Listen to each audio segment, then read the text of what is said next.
Merci bien évidemment de nous rejoindre sur les ondes de Dixièmerie Télévision afin de suivre le décryptage de ce qu'a été le discours du président Tshisekedi tenu au forum Gateway à Bruxelles. Le Congolais pense que le président Tshisekedi, le fait qu'il ait étendu sa main à Paul Kagame, ça serait un aveu d'échec. Qu'en pensez-vous à la maison? Nous allons nous revenir dans la seconde partie pour en parler. Bonsoir et bienvenue.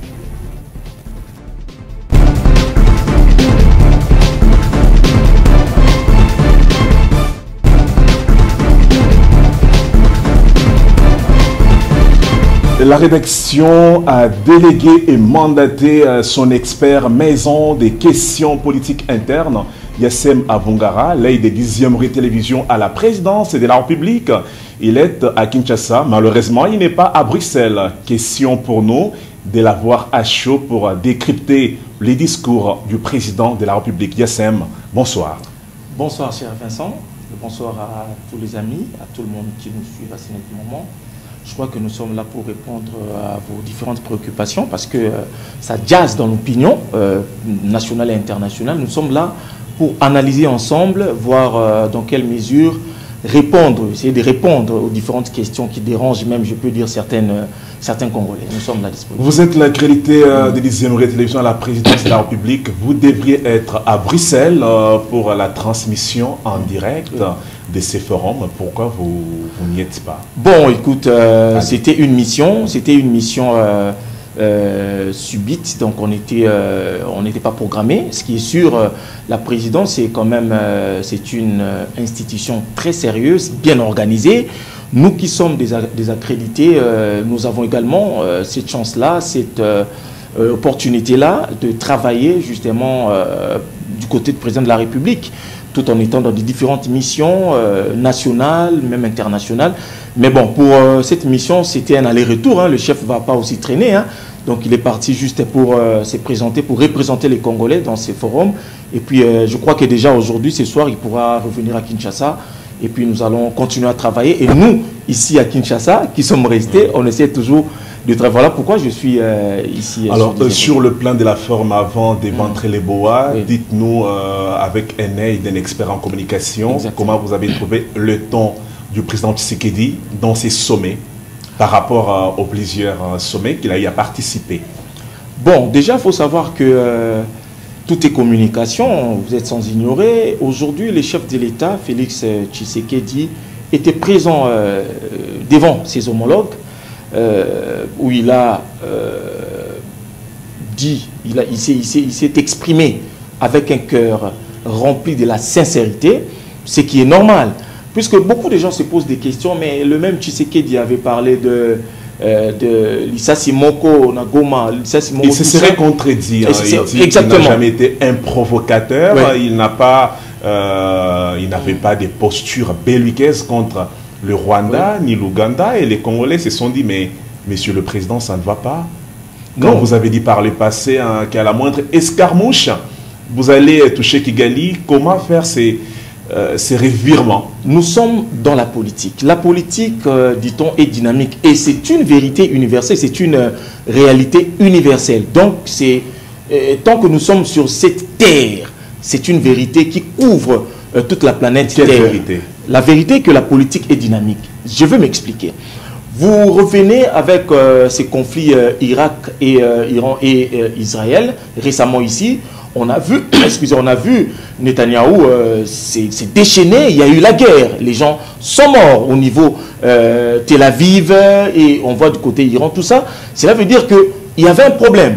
Mais après avoir subi des pertes en vies humaines, on a constaté qu'il y a eu dialogue, il y a une procédure d'aller vers dialogue. Vous allez suivre les discours qu'avait prononcé Netanyahou avant, ce n'était pas le même discours après la guerre. Et donc, pour ne citer que ces mêmes cas-là, c'est ce premier cas. Deuxième cas, vous avez Iran, plutôt Russie et l'Ukraine. Et on a vu la guerre. D'ailleurs, il y a eu des positionnements entre le pays pro-Irak et pro-Russie et pro-Ukraine. Ils se sont disputés. Il y a eu même de morts d'hommes. Mais après, il y a aujourd'hui, on parle de la stabilité de la paix au niveau de ces deux pays, qui d'ailleurs, le président Donald Trump, le président américain, qui a essayé d'être le médiateur, et aujourd'hui, il y a la paix.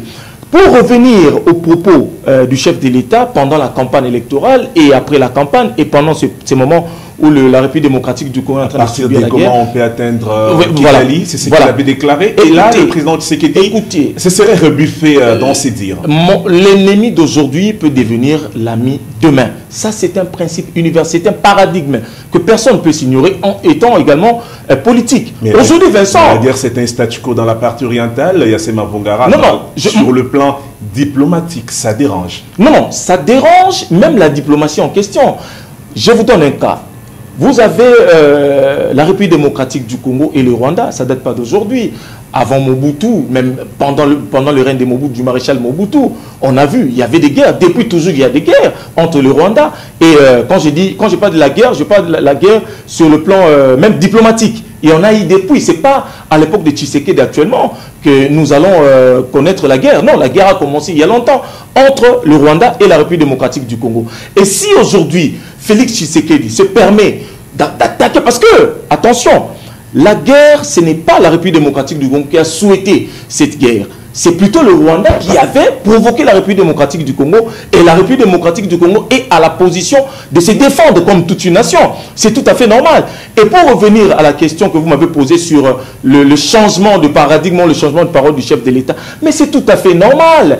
La guerre s'est faite dans toutes les dimensions. Je peux dire diplomatique, médiatique, politique et même religieuse, je peux dire. Et donc aujourd'hui, si le chef de l'État a utilisé tous ses moyens diplomatiques, nous avons tous acclamé la ministre des Affaires étrangères, Kaikwamba, on a tous acclamé. Ça, c'est la diplomatie. Le chef d'État a utilisé d'autres chefs d'État pour justement accompagner, pour asseoir, pour trouver le solution à ces problèmes. Là, c'est sur le plan diplomatique. Aider l'opinion à saisir très bien ce qui s'est passé. Le président Tshisekedi a reconnu qu'il n'y a que lui et Kagame qui peuvent s'asseoir et trouver la paix dans l'Est. Mais n'est-ce pas qu'il s'est contredit quand on sait qu'il est allé aux USA et après à Doha, il y a des pourparlers qui sont stagnés. Dire cela, ça ne complique pas ça complique pas. Cartes. Le problème de la RDC, c'est la tête, c'est la personne de Kagame. Le M23, comme l'a dit le chef d'État, sont des pantins. Et toi et moi savons que le M23, c'est tout ça, sont des pantins de Paul Kagame. C'est depuis longtemps que le chef d'État a commencé à décrire cela. Ce n'est pas la première fois. Et d'ailleurs, il y a une partie où le chef de l'État, dans son discours de ce forum, où il a dit Kagame doit retirer ses troupes de la RDC, doit instruire, ordonner le soutien de son pays au groupe rebelle qui est M23. C'est tout à fait normal. Donc les gens ont juste pris cette partie où le chef de l'État demande à Paul Kagame ou souhaite et suggère. Il a invité le chef de les troupes, son soutien aux troupes rebelles.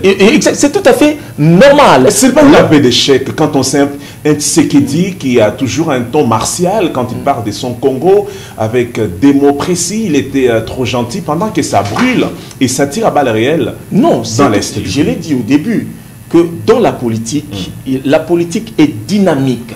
L'ennemi d'aujourd'hui, cher Vincent, peut devenir ton ami demain. C'est tout à fait normal. Tshisekedi n'est pas le premier président du monde à demander devant ses pairs africains, même la communauté internationale, un dialogue. C'est tout à fait normal. Même si il avait dit une fois, on va toucher Goma. C'est tout à fait, et plutôt toucher Kigali, la partie de Goma. C'est tout à fait, ce sont des déclarations politiques. Et en ce moment, on s'entend, c'était tout à fait normal. Parce que Kagame ne montrait pas la volonté, justement, de trouver une solution au problème qui dérange la République démocratique du Congo. Est-il question du verbiage ou bien d'imposer la puissance par l'organisation de la Qu'est-ce que vous appelez verbiage? Qu'est-ce que vous qualifiez verbiage? Parce que l'action politique se situe beaucoup plus dans la déclaration. Mais justement, c'est ça que moi j'ai dit. Aujourd'hui, Félix Tshisekedi a entamé les différentes procédures diplomatiques, médiatiques, politique, militaire même, nous sommes allés, nous sommes jusqu'aujourd'hui, au moment où nous vous parlons, les FARDC sont en train de faire un travail de titan, ils sont sur le terrain pour se battre. Là, c'est sur le plan militaire, c'est tout à fait normal.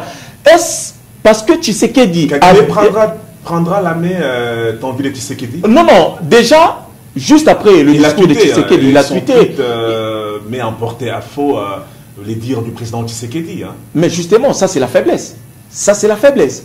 Parce que déjà, lorsque un chef d'État... Le président Tshisekedi comme une Simba, un instrument lorsqu'un chef qui fait d'État... du bruit. Tshisekedi, c'est un fin politique. Attention. Je pense, là je suis en train de voir Tshisekedi, et avant de se prononcer, avant de prononcer le discours, il a réfléchi sur ce que je veux dire. Parce qu'il a toujours montré sa volonté de dialoguer. Tshisekedi a été toujours pour les dialogues. C'est tout à fait normal. Alors là, il s'est dit... Je dois demander devant Kagame et la communauté internationale, les décideurs du monde, je dois demander à Kagame d'aller en dialogue pour qu'on trouve solution. Mais attention, ce n'est pas une faiblesse. Rappelez-vous, Tshisekedi a dit qu'il y aura une réaction contre le Rwanda. Si le Rwanda ou le M23 n'arrivait pas à déposer les armes, cette réaction n'est jamais venue. Non. Ça va faire des ans, jour pour jour, que Bunagana est sous contrôle des rebelles et Goma est passé entre les mains des ennemis. On parle des territoires congolais qui sont sous occupation. Et le président Tshisekedi, je dois vous prendre un paragraphe qu'il a dit dans le forum. Le chef d'État congolais a souligné que la résolution durable de la crise sécuritaire dans l'Est du pays nécessite la volonté politique de deux parties, c'est-à-dire la RDC et le Rwanda. Il a réaffirmé sa position pacifique vis-à-vis des pays voisins, insistant sur le fait qu'il n'a jamais adopté l'attitude belliqueuse envers eux. C'est pas un discours complaisant. C'est un discours des grandes personnes. Vous savez, aujourd'hui, si on restait dans la guerre, c'est volontiers. Et Tshisekedi, il ne l'a pas fait pour lui seul. Il l'a fait pour l'intérêt du Congolais. Mais Zelensky... Et attention, lorsque vous assumez une fonction aussi prestigieuse comme président de la République, vous devez être sage. Et c'est ce que Tshisekedi a montré face au monde. Parce que là, si aujourd'hui, parce que suivant la réaction de Paul Kagame, donc j'ai retenu moi que Tshisekedi est pour dialogue. Il est dans le attendez. Tshisekedi est dans le... il est dans... Je veux dire quoi? Il est dans la logique. C'est-à-dire, vous, communauté internationale, vous m'avez toujours demandé à dialoguer avec Paul Kagame. Et vous avez tout fait pour que je dialogue avec Paul Kagame, avec cette histoire des États-Unis, Qatar et tout consort, Doha. J'ai accepté, mais Kagame s'est montré toujours indifférent face à cette... Attendez, j'en arrive. Et aujourd'hui, devant lui et vous, les décideurs du monde, j'ai tendu ma main vers Kagame pour justement qu'il accepte qu'on puisse dialoguer. Moi, je suis prêt pour le dialogue. Le dialogue n'est pas la faiblesse, Vincent. Demander un dialogue. La Bible elle-même nous dit, nous renseigne. Je peux dire, pas le pardon. Mais la Bible dit, parle du pardon. Mais moi, je dis, le dialogue est une puissance qui libère. Moi, j'ai dit, le dialogue, même si vous êtes avec votre épouse à la maison et qu'il y a un problème de l'infidélité, lorsque l'une des parties se soumet à demander, s'humilie pour demander un dialogue, le dialogue résout tout. Le dialogue dépose les armes. Le dialogue n'autorise plus la mort. Attendez, pardon, je termine.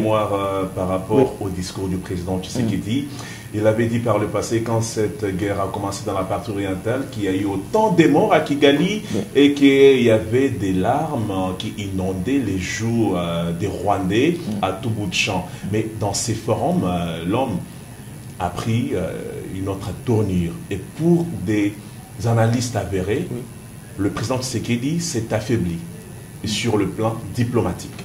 Je voudrais vous écouter. Sur le plan diplomatique, comment vous les trouvez? Mais également, sur le plan politique, quelle est votre analyse de son discours et de sa posture? Sur le plan diplomatique, Tshisekedi a réussi parce que le dialogue longtemps attendu ou longtemps demandé par la communauté internationale, Tshisekedi il a toujours montré sa volonté de faire, contrairement à Kagame. Et Tshisekedi ne pouvait pas rester statico, c'est-à-dire que des déclarations. C'est devant ses pairs, c'est devant la communauté internationale. Et puis il faut dire qu'il est allé le dire au niveau de la Belgique, qui du reste nous sommes liés dans l'histoire avec la Belgique. Et donc, Tshisekedi est allé s'exprimer devant les décideurs du monde pour que Kagame, présent dans ces forums, puisse être mis à nu. Et c'est ce que Tshisekedi a réussi à faire. Et donc, vous allez voir les discours du chef d'État congolais et celui du chef d'État rwandais est différent. Kagame ne montre pas la volonté de dialoguer avec, suivant justement sa réaction, ne montre pas la volonté de dialoguer avec Kinshasa. Et là, ça pose problème. Alors que la communauté internationale exige ou suggère à ces deux parties, à ces deux parties de se mettre au dialogue. Et l'une des parties est favorable. Tshisekedi est favorable pour le dialogue. Il a dit et il a accepté. Et en disant cela, je crois même que Tshisekedi savait qu'il y aurait de réactions néfastes contre lui. Il le savait. Mais puisque l'intérêt supérieur, l'intérêt du peuple souverain, dépasse tous nos attendements, surpasse toutes nos émotions, surpasse toutes nos forces, surpasse même toutes nos clivages internes de l'opposition ici à l'interne. Et là, il a dit, il a montré la face du monde, je suis prêt. Humilité, je suis prêt. Et maintenant, c'est l'autre partie. Dans le contexte de guerre, on peut demander... c'est comme quelqu'un qui demande pardon, qui dit, bon écoutez, je ne veux plus prendre les armes, je ne veux plus que vous puissiez m'attaquer, je vous demande pardon, arrêtez... Non, c'est même pas un pardon. De me faire du mal, non, ce n'est même pas un pardon, Vincent. Vous et nous et ceux qui nous suivent savent que un président de la République, quand il dit qu'il y aura une réaction farouche contre les ennemis. Vous pensez que Tshisekedi dormait chez lui à la maison, il a dit pour le dire, et vous pensez qu'aujourd'hui les FARDC ne sont pas prêts pour la guerre? Vous êtes sûr? Et vous êtes sûr que la République démocratique du Congo n'a pas aujourd'hui les moyens militaires pour la guerre? Vous êtes sûr? Avec le temps, attendez, avec le temps, et qu'est-ce qui prouve que ce que Tshisekedi a dit c'est une faiblesse? Qu'est-ce qui prouve? Parce que Tshisekedi, ça peut être aussi une stratégie politique. Bon, écoutez, moi, Tshisekedi, je crois que je suis prêt pour la guerre. Alors, je ne peux pas aller vite en besogne. C'est une occasion pour moi, dans ces forums, de demander, de suggérer ou de proposer à mon homologue rwandais, président rwandais Paul Kagame, devant ceux qui demandent ou ceux qui exigent le dialogue, que voilà, moi, Tshisekedi, je suis prêt pour le dialogue. Et si Kagame, comme il a refusé, déjà, je vois sa réaction, déjà, montre qu'il n'est pas prêt. Il a qualifié cela de connerie. Et bon, tout le monde l'a vu, toute la communauté internationale a vu. Et donc, pour la République démocratique du Congo, ça fera quoi? Pour la République démocratique du Congo, moi je pense que ce n'est pas une faiblesse. C'est plutôt que la RDC est pratiquement prête pour la guerre. Et pour que la guerre commence, nous ne pouvons pas déclarer directement aller. Non. Il faut d'abord suivre les différentes procédures. Tshisekedi veut finir, en fait, épuiser toutes les procédures. Mais non, justement, ça, je crois que c'est un dernier virage. C'est un dernier virage pour Tshisekedi parce que, comme Kagame l'a dit, mais je crois qu'il y aura des réactions contre Kagame. Et même, je crois même qu'il est sous pression. Attendez, Vincent, s'il vous plaît. Kagame, je crois qu'il est sous pression au regard de sa réaction. Lui, devant la communauté internationale. Je crois qu'il est même sous pression parce que, monsieur, comment expliquer votre parti interlocuteur vous suggère de vous voir en face pour discuter sur aussi un problème cruel pour la stabilité de la paix du Grand Lac. Vous tenez ce genre de propos. Je pense qu'à ce stade, au moment où nous discutons, nous faisons cette émission, nous tournons cette émission, il y a des pressions contre Kagame. Alors, je voudrais revenir sur ce qu'avait dit Massad Boulos concernant la crise en RD Congo, parce que vous revenez beaucoup plus avec le vocable de la communauté internationale comme une dernière instance auprès de laquelle nous devons aller nous ingénuer pour obtenir la miséricorde. Non, non, pas, déjà. Mais laissez-moi poser la question. Ouais. Massad a dit que la crise qui s'est vue en RDC, c'est une crise congolo-congolaise. Déjà, il a jeté la rhétorique de Kinshasa qui disait que le Rwanda soutient parce que Kinshasa est dans l'affirmation, Kigali soutient l'AFC M23. Comment le président Tshisekedi va-t-il sortir la tête dans l'eau quand vous avez déjà une déclaration pareille? Je pose la question. Qui n'a jamais été contredite. Si le Rwanda ne combattait pas la RDC ou le Rwanda n'était pas derrière les M23 et tout consort, pourquoi le Rwanda a envoyé lors d'une rencontre entre la RDC représentée par notre ministre Kaikwamba et leur ministre des Affaires étrangères au niveau justement des États-Unis où il y avait Donald Trump. Mais il y a eu beaucoup de préalables. Non, attendez, non, vous avez dit que le Rwanda apparemment c'est une crise congolo-congolaise. C'est pas ça que vous avez dit. Mais il s'est contredit. S'il a dit, en tout cas, il s'est contredit. Parce qu'on ne peut pas entamer une démarche qui ne vous concerne pas. Et surtout qu'on parle d'État. On parle d'État, on ne peut pas. D'État en guerre d'ailleurs. Et je pense que c'est peut-être vous n'avez pas compris, ou c'est une contradiction de sa part, mais à mon avis, le Rwanda soutient bel et bien le M23, qui du reste, comme le chef de l'État l'a dit, il a suggéré au Rwanda, il n'a pas supplié au Rwanda. On écoute Félix Tshisekedi dans cet extrait et on se retrouve pour la suite.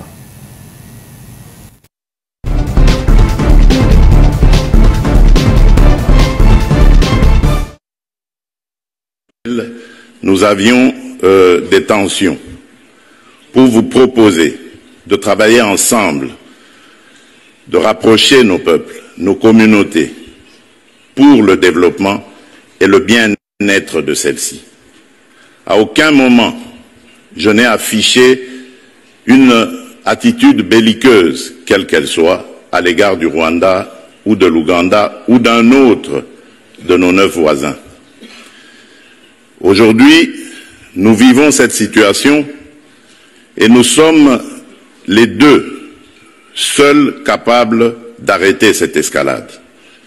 Je le dis en prenant à témoin le président Joao Lourenço, notre président actuellement de l'Union africaine, dont je rends d'ailleurs l'hommage, un hommage particulier pour son implication dans cette crise et qui, comme vous le savez, était à quelques encablures de la régler définitivement. Mais malheureusement, sans aucune raison, en tout cas je n'en ai jamais entendu jusqu'à ce jour, vous avez boycotté cette cérémonie alors que nous étions à 98% déjà de recouvrer une paix durable. Mais il n'est pas trop tard pour bien faire. Et c'est pour ça que je prends à témoin ce forum et à travers lui le monde entier pour vous tendre la main, Monsieur le Président, à ce que nous fassions la paix des braves. Et cela demande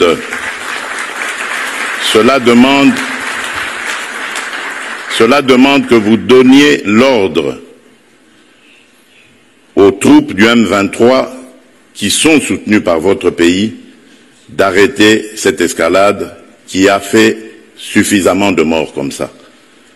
Nous les comptons par millions depuis des années. L'histoire nous jugera. Il est temps d'arrêter et de nous tourner vers la paix et le développement. Je remercie.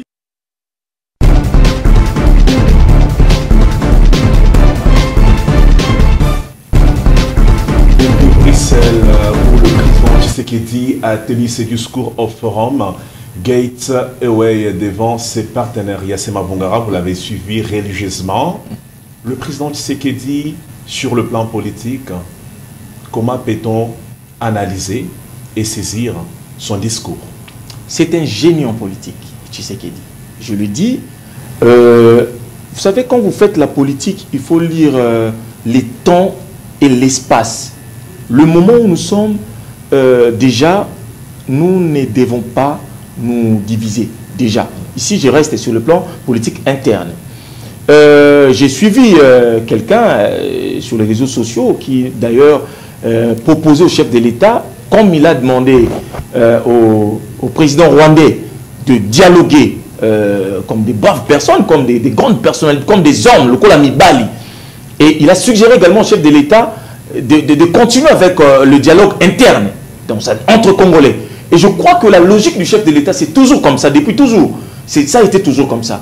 Et dire, par exemple, il y a le mot belliqueux qui dérange peut-être. Non, j'ai jamais posé un acte belliqueux contre tout ça. Mais Tshisekedi n'a jamais attaqué le Rwanda ni l'Ouganda.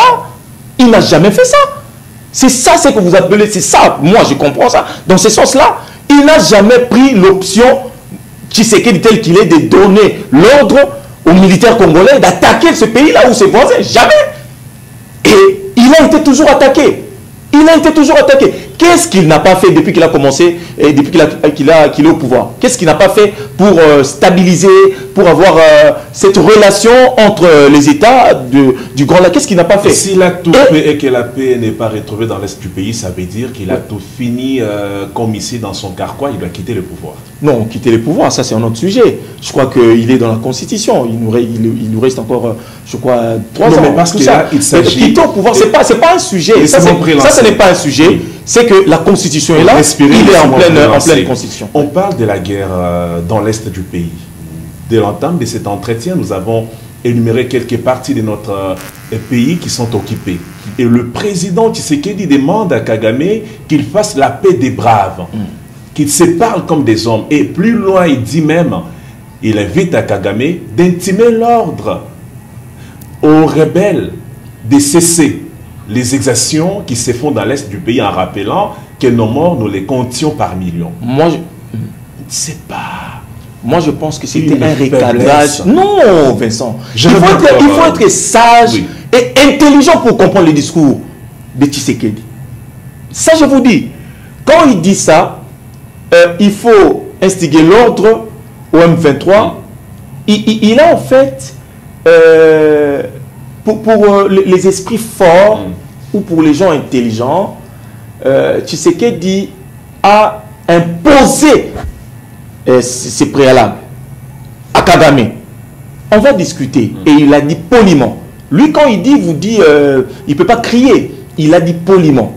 Vous savez, nous Congolais, nous avons cette habitude quand c'est lui qui crie, c'est celui-là qui a raison. Alors que non. Nous sommes un pays puissant. Non, attendez. Alors que non. Parce que quand il dit ça, il a donné un préalable. Kagame, je demande, en tout cas, je demande qu'on discute comme des grands hommes, mais je crois qu'il faut instiguer l'ordre à vos gens, à vos rebelles, à ces gens-là, mais de déposer les armes. Oui. C'est-à-dire que pour ceux qui sont intelligents, ils ont compris, avant qu'on dialogue avec vous, Monsieur le Président, vous devez d'abord, ce sont les préalables, demandez à vos gens. Et pourquoi? Parce que vous avez dit que Kagame ne serait pas derrière le M23, comme disait le citoyen lambda. Mais je crois que c'est une façon pour Tshisekedi, comme on dit, nous les Kinons on dit, à tirer Kagame bi. Parce que Kagame pouvait aussi réagir que Monsieur le Président de la République démocratique du Congo, moi je ne suis pas derrière les gens que vous avez demandé. Mais plutôt Kagame a préféré de qualifier cette proposition de conneries. Alors que voilà pourquoi j'ai dit ceci, Vincent. Aujourd'hui, au moment où nous parlons, je suppose qu'il y a une pression diplomatique. Retenez bien, dans 24 heures, Kagame, le même Kagame, va tweeter qu'il est prêt pour rencontrer Tshisekedi. Et il y aura une rencontre. Ils se sont déjà rencontrés. La dernière question pour changer les chapitres. Justement, pour ce sujet. La dernière question pour changer ces chapitres. Yassema Bongara, les pays puissants imposent leur dictat dans des pays pauvres. Quand on vous agresse et on occupe vos territoires, ça sous-entend que vous n'avez pas une force de frappe. Ça pourrait être le cas pour notre pays. On ne sait pas chasser l'ennemi sur les sols congolais. Non. Le chef de l'État prime sur la paix. Attention. Attention, donc Vincent. Il ne fera pas la guerre. Non, attendez. L'option de la guerre est là. Je vous ai dit tout à l'heure. Vous allez chuter par là. Je vous ai dit tout à l'heure que la guerre, c'est aussi un moyen efficace pour imposer la paix dans un pays. Ça, c'est tout à fait normal. Voilà pourquoi on a l'armée disponible 24 sur 24. Et moi, je dis, par rapport à ça, je crois que Tshisekedi a deux options. au moment où nous parlons. Il a proposé la première, c'est que l'option diplomatique. Oui. Il vient en aller jusqu'au bout. Et c'est ce qu'il est en train de faire, c'est ce qu'il a fait. Mais cela ne veut pas dire que comme il s'est présenté, selon certaines opinions, qu'il serait faible, je crois qu'attention, Tshisekedi est déjà prêt aussi pour la guerre. Alors il ne peut pas attaquer directement. Il doit d'abord montrer à la face du monde, voilà, moi je suis prêt à dialoguer, mais si l'autre partie n'est pas d'accord, si moi Tshisekedi, je réplique avec force, en tout cas ne me condamnez pas, en ce moment-là, il n'y aura pas de problème pour la République démocratique du Congo. Nous allons prendre la deuxième thématique de cet entretien. J'attaque directement avec ces déclarations de Godin Poyi Kadima qui est catégorique. On ne peut pas stabiliser la monnaie sans une gouvernance économique cohérente et une gestion saine de l'État. Ces déclarations interviennent dans un contexte où vous avez André Ouamesso, le gouverneur de la Banque centrale du Congo, qui se bat bec et ongle pour stabiliser, disons-les, les francs congolais qui avaient connu une dépréciation. Le dollar congolais se négocie 10 $, on parle de 24 000, 23 000, 24 500. Et c'est vrai, on sent que le dollar a connu une chute un tout petit peu, mais les denrées alimentaires n'ont pas connu un rabais. Yassema Bungara, c'est vrai, vous n'êtes pas économiste, mais vous êtes un intellectuel de ces pays. Donnez-nous des révélations. Comment vous avez apprécié d'abord ces coups de maître opérés par André Ouamesso, mais contredit. Non, en tout cas, Ouamesso, certes, je ne suis pas économiste, mais je dois quand même réfléchir en tant qu'analyste scientifique, si je peux dire, c'est que Ouamesso a été nommé par l'ordonnance présidentielle comme gouverneur de la Banque centrale. Il a pris ses fonctions, je crois, le 4 juillet à la Banque centrale du Congo. Et tous savons le taux d'échange sur le marché congolais. Et après son arrivée, on a vu, je crois, juillet, août, septembre, je crois septembre. Et donc, 2 ou 3 mois après, on voit la stabilité de notre monnaie sur le marché congolais. Ça démontre de la volonté et de la détermination comme veut le chef de l'État. Et ces genres de personnalités, donc je parle du gouverneur de la Banque centrale, oui. André Ouamesso, le nouveau gouverneur de la Banque centrale, André Ouamesso, je crois qu'il faut les féliciter. Il faut dire que André Ouamesso a des missions. C'est-à-dire, il a beaucoup de missions à avoir. La première mission, c'est qu'il doit renforcer le franc congolais. Donc, il est là pour renforcer les francs congolais parce que le dollar avait pris une allure un peu très forte par rapport à notre monnaie nationale. Il doit veiller, donc il est en train de veiller à la stabilité financière. C'est-à-dire, notre finance, notre économie doit être stable.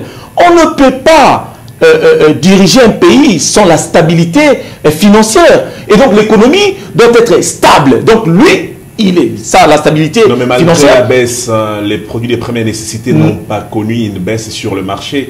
C'est ça aussi le paradoxe de cette action courageuse dont vous saluez. Non, l'économie, c'est justement ça l'économie. Mais j'ai suivi le ministre de l'économie, le professeur Moukoko Samba, qui lui a démontré à la face du monde que il y aura le rabais, il y aura une baisse du carburant déjà, il y en a. Vous avez acheté le carburant récemment. Vous avez acheté également. Si le carburant a chuté. Je ne sais pas si à vous, en tant que journaliste, moi je crois que le carburant a chuté. Il parle également de lutter efficacement contre l'inflation. On voit aujourd'hui notre dollar notre monnaie n'avait pas cette il y avait une dépréciation de la monnaie locale. Je crois que lui il est venu, il va plus utiliser, il va mettre en valeur notre monnaie locale. Voilà pourquoi il n'a pas voulu parler de la dédollarisation. Donc pour lui, on ne peut pas parler de la dédollarisation. On parle plutôt de renforcer les francs congolais sur le marché. C'est ce que nous sommes en train de voir. Et même pour la paye des différentes institutions, ça va passer pour le franc congolais, même pour acheter les histoires, c'est le franc congolais. Donc il faut valoriser. C'est un progrès déjà. Et je crois que ce triangle, vous prenez Ouamesso, André Ouamesso, Banque centrale, vous prenez Moukoko Samba, vous prenez Doudou Fouamba, hein, donc ces triangles-là, les finances, et pourquoi pas Mouzitou, Fumumba, Mouzitou. Vous prenez ces quatre personnes, ces quatre types-là, vous allez voir que déjà, rien que par leur volonté de travailler, de stabiliser non seulement l'économie, les budgets, les finances et notre monnaie locale, je crois que c'est déjà un choix. D'ailleurs, j'en félicite le chef de l'État pour ce choix judicieux. Parce que vous avez Doudou Fouamba aux finances, expert et qui essaye de stabiliser. Vous avez vu, vous l'avez suivi dans l'un des médias de la place, qui a démontré à la face du monde que les finances est très importante et il a essayé de mettre en place les différentes structures pour suivre justement les dépenses publiques et tout consort. C'est tout à fait normal. Donc, personne aujourd'hui peut compter Doudou Fouamba. Vous avez Moukoko Samba, qui d'ailleurs il a été reconduit par le professeur Moukoko Samba. Lui, il n'a pas seulement, il n'est pas resté dans la théorie comme les autres qui sont passés par là.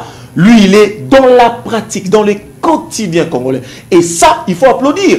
Déjà, quand il dit il y aura... les Congolais n'attendent que la baisse des produits de première nécessité. Hein. Vous savez, le bon français, c'est pour la télévision, les salons politiques. Le Congolais attend le concret. Mais la maman maraîchère voudrait acheter le semoule à un prix raisonnable. Je vous dis, c'est progressif, Vincent. Ça viendra. Et c'est dans un temps record. 10 $, ça fait 24 000, mais les semoules... non, c'est 23 000. Se vendent toujours à 80 000. Donc, écoutez déjà qu'il y a un manque à gagner. Non, c'est ce que je dis. C'est ce que je dis. Attention, Vincent. Le Congolais, nous sommes un peu compliqués. Je vous dis, j'étais quelque part, j'ai vu les vendeurs ambulants, des banamas, tout ça. Qui se vend aujourd'hui à un prix raisonnable. Mais il continue à vendre avec l'ancien prix là, de dollars de 29 là. 29, 28, tout ça. Donc je crois que c'est aussi de notre rôle en tant que citoyen d'exécuter les orientations ou les prix établis par l'État.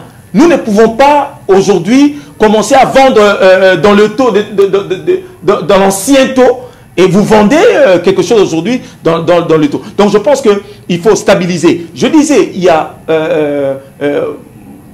celui du budget, Mouzitou, qui lui aussi essaye de booster les choses en son côté. Il y a aussi l'IGF qui est derrière ça. Je crois qu'avec ces gens-là, dans les jours à venir, nous serons surpris d'avoir... composé des experts. Vous avez Ouamesso à la tête de la Banque centrale. Même pas 3 mois, même pas 4 mois. Vous avez déjà le taux de dollars, c'est 23. Il a bougé les choses. Il a bougé les choses. Et ça, c'est tout à fait normal. Et je crois qu'il est en train de suivre la vision du chef de l'État. Pour qu'on chute, parce que nous devons déjà... Non, moi, un dernier mot par rapport pour la thématique, pas pour l'émission. Pour la thématique, je crois qu'il faut féliciter André Ouamesso qui essaye, malgré les difficultés qu'il a trouvées sur sa table, malgré tout ça, il essaye quand même de faire quelque chose. Et il l'a fait déjà, et cela prouve à suffisance que Ouamesso aujourd'hui, il est en train de suivre à la loupe la vision du chef de l'État, laquelle vision, c'est-à-dire stabiliser la monnaie locale, stabiliser, renforcer justement les francs congolais parce que le dollar avait pris dessus. Et aujourd'hui, on parle du franc congolais, déjà les taux c'est 23, mais ce que vous avez dit avec les articles, je crois que dans le jour qui suivent, pour ne pas parler de cette semaine, il y aura les rabais de tout ça. La cadence va s'exécuter dans les jours qui suivent. Nous allons également parler de Modeste Bahati Lukwebo, le deuxième vice-président du Sénat. Il faudrait rappeler vite fait, posons les contextes, il est initiateur d'une proposition de loi qui vise à prévenir et réprimer toutes les formes de discrimination et violences faites à la femme en RD Congo. Yassema Vungara, nous allons un peu analyser la femme en RD Congo, comme en Afrique, elle est victime de beaucoup de maux. Commençant par la femme au foyer, la femme sur le milieu professionnel. Quand on feuillette la Constitution, on parle de l'égalité du genre, on parle de la parité entre hommes et femmes, mais dans l'exécution, ce n'est pas ce qui est fait. Alors, Modeste Bahati voudrait qu'on puisse rendre rigides les textes pour qu'il y ait un suivi, un contrôle, pour que la répression soit démise, que la discrimination disparaisse, que la femme se sente valorisé. C'est un combat qu'il avait commencé depuis qu'il était dans la société civile dans les années 1990, avant de devenir politique actif. Exactement. Je voudrais avoir aussi votre avis à chaud. Voilà ce que le Congolais attend. Nos parlementaires doivent proposer des lois, doivent pousser le gouvernement à travailler pour l'intérêt suprême de notre pays. Je crois que c'est tout à fait normal, Vincent, mais moi je crois la première personnalité de notre pays, je parle du chef de l'État, qui a respecté cette demande-là de on appelle les champions masculins. Les champions masculins positifs. Tshisekedi l'a fait.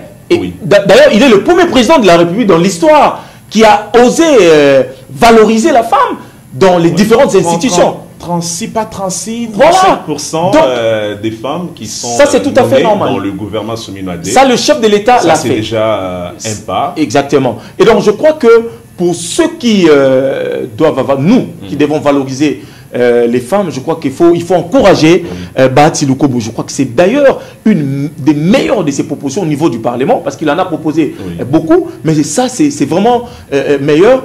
Et il faut l'encourager. Il faut que ça soit adopté le plus vite possible au niveau du Sénat pour la vulgarisation, pour l'applicabilité également de cette loi. Parce que cela vaut de la valorisation de la femme et que nous pleurons tous les jours, tous les 8 mars, que non, femmes, valorisons la femme, tout ça, mais dans la pratique, il n'y en a pas. Et donc, il faut encourager... Cette proposition de loi est déjà adoptée à la seconde chambre du Parlement. Il faudrait que nous attendions le processus pour la vulgarisation. Pour la vulgarisation, mais non seulement la vulgarisation, il faudrait voir comment étoffer, parce qu'en tant que sénateur, en tant que parlementaire, il a fait son travail. Et il a été également reçu par une délégation des femmes de l'ONU, qui l'ont couronné aussi au niveau des champions en masculinité positive, comme le président Tshisekedi. On a rappelé que c'est un combat noble. Vous savez, dans la partie est du pays, les femmes sont marginalisées, surtout avec la rébellion barbare du M23. Bah, il faudrait qu'on mette en place des batteries, qu'il y ait un cadre de régulation qui va aller à la prévention jusqu'au niveau des sanctions. Ça, c'est une bonne initiative. Vous savez, Vincent, nos parlementaires ont une mauvaise réputation, députés, sénateurs. Ils aiment trop l'argent, ils exigent beaucoup de choses alors qu'ils ne travaillent pas. Voilà l'un d'eux, parlementaire, je parle du sénateur professeur Bahati Lukobo, qui a proposé, et pas n'importe quelle proposition, c'est pour valoriser la femme congolaise. Et c'est là dans tous les domaines. Nous, maman Marie-Chère, si elles ne sont pas là, on va faire quoi? Toi et moi, on ne va pas faire cette émission. Même des femmes au foyer. Des femmes au foyer, les étudiantes, les élèves et tout ça. Et donc, il faut valoriser la femme. Je crois que le chef de l'État, là où il a applaudi cette proposition. Et nous, en tant que journalistes, nous allons le soutenir. C'est tout à fait normal. Populariser cette initiative. Et je demande au professeur Bahati Lukobo, au sénateur, de vulgariser cette démarche, même dans des médias, faire des campagnes, sensibiliser la population. C'est une bonne initiative. On doit valoriser la femme. Aujourd'hui, la femme en RDC occupe le poste de plus de 37%, comme vous l'avez dit. Et c'est le seul Tshisekedi qui a voulu. C'est encore minime, c'est vrai, il faudrait saluer le courage qu'a le président Tshisekedi, parce qu'il est le premier dans l'histoire congolaise d'atteindre ces seuils-là depuis que les Congo est Congo. Mais quand on parle de la parité, hommes et femmes, ça sous-entend 50-50. Mais est-ce que la comptabilité au niveau du gouvernement, avons-nous 50 femmes qui feront face aux 50 hommes? Non. Non, mais attendez, quand Tshisekedi a au moins, vous avez dit, a au moins ce qu'il a dépassé vingtaine, 37%. C'est déjà louable. À l'époque du maréchal, il n'y en avait pas, d'ailleurs, à l'époque. À l'époque même de Lumumba, tout consort, là, il n'y en avait vraiment pas trop. À l'époque de Musée Laurent Désiré Kabila, il n'y en avait pas. À l'époque de Joseph Kabila, qui lui, du reste, a fait au moins... D'ailleurs, moi, j'ai toujours l'idéal et il faut encourager un gouvernement composé des femmes. Il faut encourager... 60% des femmes au gouvernement et 40%, donc parce que les hommes, pour la plupart, ils ont une très mauvaise réputation. Non, mais je crois que la qualité de travailler n'a pas de sexe. La qualité ou l'intelligence ou la sagesse ou le savoir-faire ou l'expertise n'a pas de sexe. Nous avions tous étudié avec des femmes. Nous avions tous étudié avec les femmes. Et elles ont été toujours devant les hommes que nous sommes. Et donc je crois qu'il y a des qualités chez les femmes que nous devons vraiment encourager. Et parmi ceux qui, les gens que nous devons encourager, Bahati Lukwebo et Lukwebo est parmi ces gens-là. D'ailleurs, lui, il a l'expérience dans son parti AFDC. Il privilégie plus les femmes, d'ailleurs. Autorité morale de AFDC. Il privilégie plus les femmes. On en a vu... un climat serein qui règne dans son parti. Elles sont nombreuses. C'est la deuxième force au Parlement après l'IDPS. Donc il faut l'encourager. Je crois qu'il faut populariser. Mais il est également victime de ces biens dans l'Est par le fait qu'il soutient le président Tshisekedi. Il est devenu une victime, les bourreaux. Non, Vincent, tout ça sera réglé, je vous dis, dans un temps record. Tout ça. Et donc, il y aura un tête-à-tête. Rassurez-vous. Tshisekedi et Kagame vont se rencontrer. Et ils vont parler, il n'y aura plus cette histoire de guerre. Et Bahati Lukwebo va récupérer ses biens. Et les Congolais vont encore se réjouir de cette victoire diplomatique pour Félix Antoine Tshisekedi Tshilombo. C'était Yassem Avungara, expert maison des questions politiques internes. Vous l'avez suivi, hein, il n'avait pas sa langue dans sa poche. On se retrouve très prochainement pour parler du Congo à tous et à tous. À très vite, mais ne zappez pas parce que la grande édition, c'est dans peu de temps avec Dédé Guillet.